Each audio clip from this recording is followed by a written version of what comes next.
Welcome back to Fox 12 Now. I'm Greg Nibbler. Thanks for joining us. We are live here in the Fox 12 Oregon newsroom, as we are every weekday. We start at 1 o'clock. We go throughout the afternoon, and we cover a wide range of topics. I always bring that up because I want to make sure you know whether you're watching live or after the fact. Right now, we are going to have a talk about utility rates. Obviously, something that's that's on the minds of everyone, no matter where you are. Utility rates are always something that we think about. And how do those rates get decided? Well, that's what we're going to be discussing here, and letting you know how that process works, and also talking about a recent request from Pacific Power for an emergency increase to rates that they had as well. But let's begin right now by bringing on our guest. We have Chair Letha Tawney from the Oregon Public Utility Commission. And Chair, thank you very much for being here. Let me get this fixed right here just behind us. I have a lot of buttons going on behind me, so let me just get that squared away. There we go. And thank you very much for being here with us. And I want to start off, if you wouldn't mind, talking to us just about the commission itself, and imagining, if somebody doesn't understand how this works and what the commission does, if you could explain that to everybody out there. I'd be happy to, and thanks so much for having me.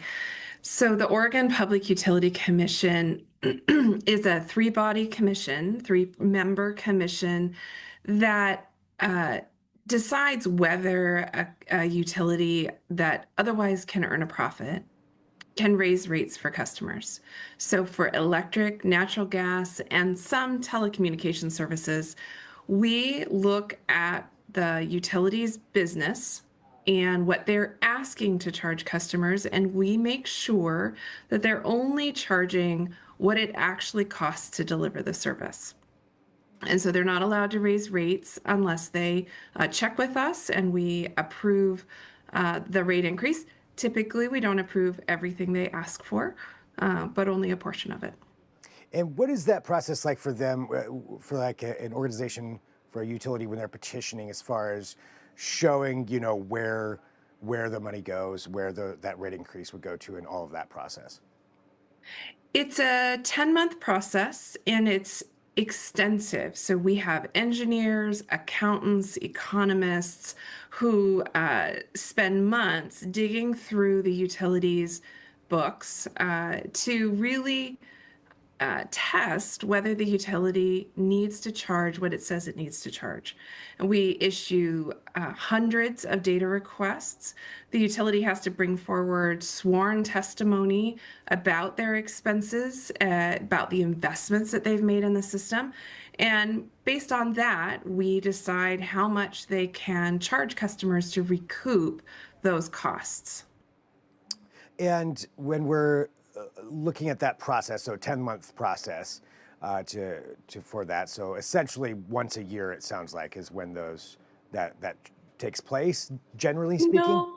Utilities make the decision on when they would like to bring forward a rate case, although that is in the process of changing after some 2025 legislation, which will shift us to what are called multi-year rate plans. But right now, utilities look at their books, look at what they're charging, look at the cost of doing business or the large investments that they've made recently, and they come in and petition for a rate increase. Large general rate cases are not typically annual events. Sometimes it can be many years between a rate case if inflation is very low. In a time like this, where inflation is quite high, there's a lot of investment going on in the system to deal with wildfire issues and storm issues and just general growth. They'll come in for a general rate case more frequently. And during that process, the evaluation process, is there a point there where public feedback is taken?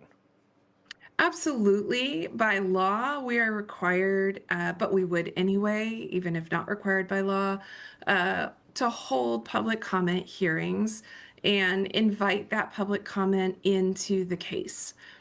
The cases are semi-judicial, and so our decisions are based on the sworn testimony, but the concerns and issues that consumers bring into the case give our staff an opportunity to follow up on specific issues, issue data requests, and really dig in to the questions that the public are bringing forward and represent those then in the case that will then build out the record we base our decision on. How often, in the case of like the specific power request, do you receive an emergency rate increase request? Outside of very small water companies, it is very rare. So typically, electric utilities, natural gas utilities are in Oregon are quite large, and they typically have a fair amount of debt that they can access if they're having trouble with costs sort of rising faster than rates are rising, and so they can manage through a rising cost environment until they can come to the next rate increase. This is a quite unusual request. And looking at this request, would you mind, walking through what it is that they're saying as far as part of this request of what the reasoning was for this rate increase? Sure. So Pacific Power petitioned us as part of their rate request to put a portion of the rates into effect now, and then when the rate case is completed and we decide what is really justified, to then adjust rates to reflect the fact that they had been put into effect, a portion of them had been put into effect early. Pacific Power's argument has been that they are challenged financially. They have paid out about $2 billion worth of wildfire damages to Oregonians from the 2020 fires. They have been foregoing profits and will continue to forego profits because they're under so much financial pressure. And they've done several other things to try to sort of refill their bank accounts so that they can manage through an event. If you imagine, for example, a really hot weekend where we need a lot of power in the region, it might be very expensive to buy the extra power that's needed unexpectedly. And if they don't have enough money in their bank account to do that, it can create a reliability problem for Oregonians. They didn't demonstrate in this case that the situation was that dire, but that would be the time where you might consider as a commissioner, this is the time for interim rates. And this one was denied by the Oregon Public Utility Commission. So, and I guess it sounds like that's the reasoning. Was there any other specific reasons for this denial? The bar is really high for interim rates because we really want to take the time to dig in and make sure a rate increase is justified. That said, Oregonians really rely on a financially healthy utility. If a utility can't make payroll or buy power when it's needed, it can really impact reliability. And so it's a decision we don't take lightly. And certainly if Pacific Power's situation changed, we would need to reevaluate the decision. It's critical that a utility be able to make the purchases that it makes in order to serve customers. It's a balancing act. And what comes next then in the process? So we'll start our usual 10-month proceeding to really evaluate and dig into what PacifiCorp is arguing the rates should be come April. And that'll include a lot of testing of recent big investments that they've made. Were those really in service of customers, as well as testing whether they are being efficient about how they're spending dollars on line crews and vegetation management and all those sorts of things. I will point out that line items like executive salaries are not allowed to be included in this request. So some of those sorts of charges, they have to figure out how to cover out of shareholder funds right off the bat. Gotcha. And were those submitted as something that was part of the reason? No. Okay. No, they understand that those won't be included, but I think it's often a surprise to folks that we already exclude many of those sorts of what folks might feel like are extras. We already exclude those from rates. Which is great. Yeah, and thank you for, just the clarity and clarification, I think, for everybody to understand the process of how that works.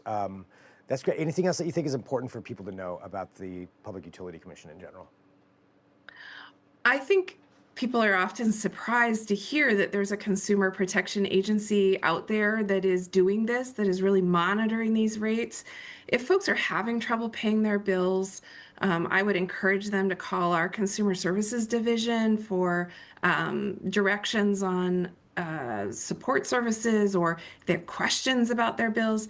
Their utilities can also connect them with low income rates or energy efficiency opportunities. We pay a lot of attention to how customers are struggling right now. And there's a lot of resources we've put in place in Oregon to really buttress those consumers that really are struggling to make ends meet. All right. Well, thank you very much, for joining us to have this conversation and just for this, as I mentioned, clarity and transparency of how this works, to get this out there for everyone and a better understanding of what happened in this specific case as well, in addition to just generally how it all works. So thank you so much for being here on Fox 12 Now. I really appreciate your time. Absolutely, my pleasure. I'm so thrilled to explain what we do to someone. Great. Thanks so much. Take care. You too. And for everybody watching, this is Fox 12 Now. We've got more on this at kptv.com. I did reach out to Pacific Power also to see if they wanted to join for a segment. They said they did not. They did provide a statement, and this is their statement, just so we have this. They said, "We are disappointed that the Oregon Public Utility Commission has denied Pacific Power's interim rate proposal. Our proposed plan reflects our commitment to delivering safe and reliable service at affordable and stable rates. The Commission will conduct a full public review of the broader general rate case. In the meantime, we remain committed to managing our costs responsibly and transparently as the rate case moves forward." So that is what Pacific Power replied to that. And at kptv.com, we've got more of a breakdown, but we like having these kinds of conversations just to really understand how these processes work, because let's be honest, it can be confusing if you're not, inside some of these different processes. So we appreciate conversations like the one we just had. We've got more coming up, though. We need to take a quick break. We're going to come back. We'll be here throughout the afternoon with conversations. If breaking news happens, we'll have that for you too. So sit right where you're at. We'll be back after this with more of Fox 12 Now.